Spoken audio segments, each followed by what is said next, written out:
देखिए, देश की राजनीति हो या बिहार की राजनीति हो, दोनों पक्ष से सत्ता पक्ष और विपक्ष में वार पलटवार का घमासान जारी रहता है। जैसा कि आपको पता है कि 2-3 दिन पहले कांग्रेस की राष्ट्रीय प्रवक्ता सुप्रिया श्रीनेत ने भारतीय जनता पार्टी के नेता और बिहार सरकार के मंत्री जीवेश मिश्रा पर एक गंभीर आरोप लगाते हुए बताई थी कि जीवेश मिश्रा को आखिर पुलिस गिरफ्तार क्यों नहीं कर रही है।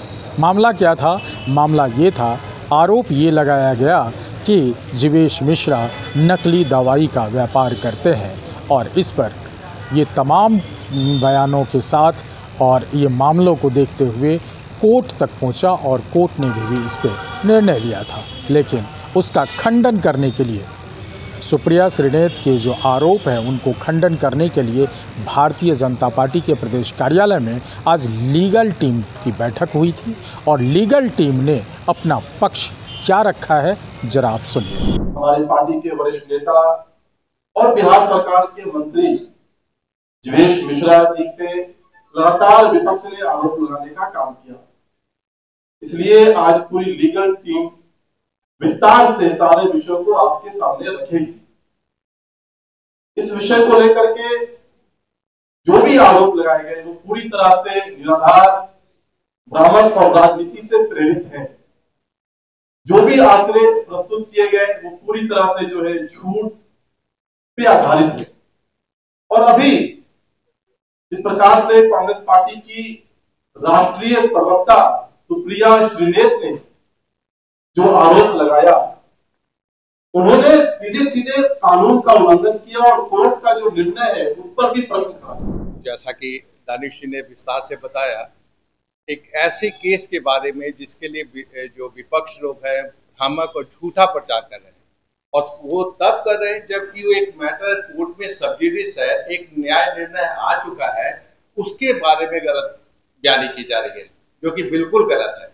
मैंने उस न्याय निर्णय को अध्ययन किया है, अच्छे से अध्ययन किया है और तब उनको देखा है तो आश्चर्य होता है कि हमारे कांग्रेस पार्टी के प्रवक्ता या कांग्रेस पार्टी के ट्विटर हैंडल से या एक माननीय सदस्य जो है सांसद महोदय ऐसी टिप्पणियां कर रहे हैं कि नकली दवाई बनाई गई, जहर का व्यापारी हैं जीवेश मिश्रा जी।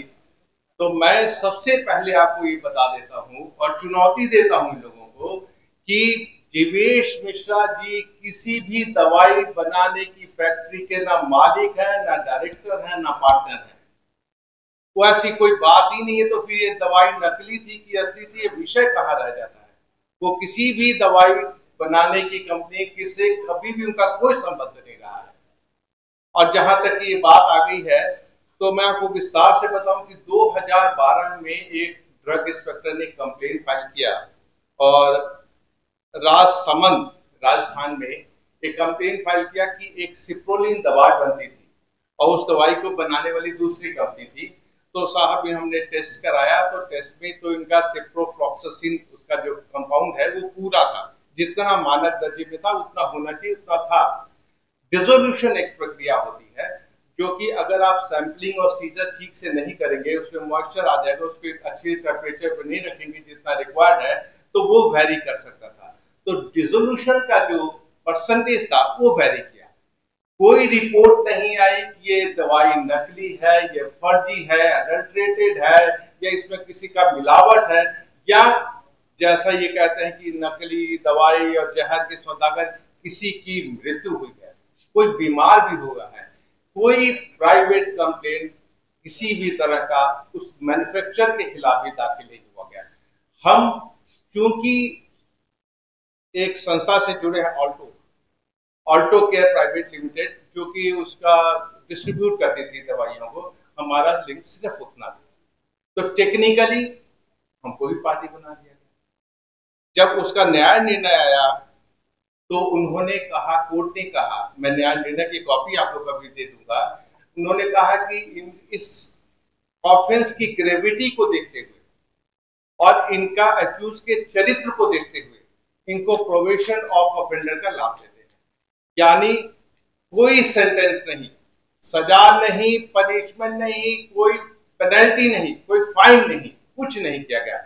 और प्रोबेशन ऑफ ऑफेंडर जो एक्ट उसका लाभ तभी दिया जा सकता है, उसमें दो चीजें बहुत आवश्यक हैं। उसकी ग्रेविटी ऑफ ऑफेंस क्या था? कोई आदमी नकली दवाई बनाएगा, जहरीली दवाई बनाएगा, उसको प्रोविजन ऑफ ऑफेंडर का लाभ नहीं दिया जा सकता है। कोई आदमी मर्डर करेगा, उसको प्रोविजन ऑफ ऑफेंडर का लाभ नहीं दिया जा सकता है। और इनका चरित्र क्या है ये देखना पार्टी का चरित्र कि उसका जरूरी था। हमारे चरित्र को देखा जाए कि ना पहले कोई शिकायत, ना अभी कोई शिकायत, ना हम मैन्युफैक्चरर है। जो लेबोरेटरी में टेस्ट की गई, उस लेबोरेटरी में लिखा गया कि फ्रांसिस कंपनी है जो बनाती है, उनसे वो सैंपल लिया गया, जिससे हमको दूर दूर तक लेना नहीं है। मैं फिर एक बार रिपीट करता हूं कि जीवेश मिश्रा जी का मैन्युफैक्चरिंग से दूर दूर तक कोई लेना देना नहीं है, ना वो पार्टनर है, ना उसके डायरेक्टर है, कुछ भी नहीं है। फिर उन्होंने कहा कि हमको प्रोबेशन ऑफ ऑफेंडर का लाभ देते हैं और कोई सजा नहीं इसमें मुकर्रर की। अब ये कांग्रेस पार्टी के एक प्रवक्ता का कहना कि उन्होंने, क्योंकि मोदी जी के नजदीक है, क्योंकि ये बीजेपी के हैं, इससे न्यायालय ने इनको 3 साल की सजा नहीं दी। ये तो सीधी सीधी आप लोग समझ सकते हैं, सीधी सीधी न्यायालय पे टिप्पणी है। इन लोगों का न्यायालय पे कोई विश्वास रहा ही नहीं है, इसीलिए टिप्पणी भी आई कि न्यायालय ने ऐसा क्यों नहीं कहा। इसका भी हम संज्ञान लेंगे और इसमें क्या कार्रवाई की जा सकती है कि उन्होंने कोर्ट के न्यायाधीश पे टिप्पणी की है, एडवर्स टिप्पणी की है, इसको भी हम देखेंगे। 4-5 आदमियों को अभी हम बता रहे हैं, रोहिणी आचार्य जी को, पप्पू यादव जी को, ऋषि मिश्रा, मस्कूर अहमद उस्मानी और कांग्रेस पार्टी को हम लीगल नोटिस भेज चुके हैं।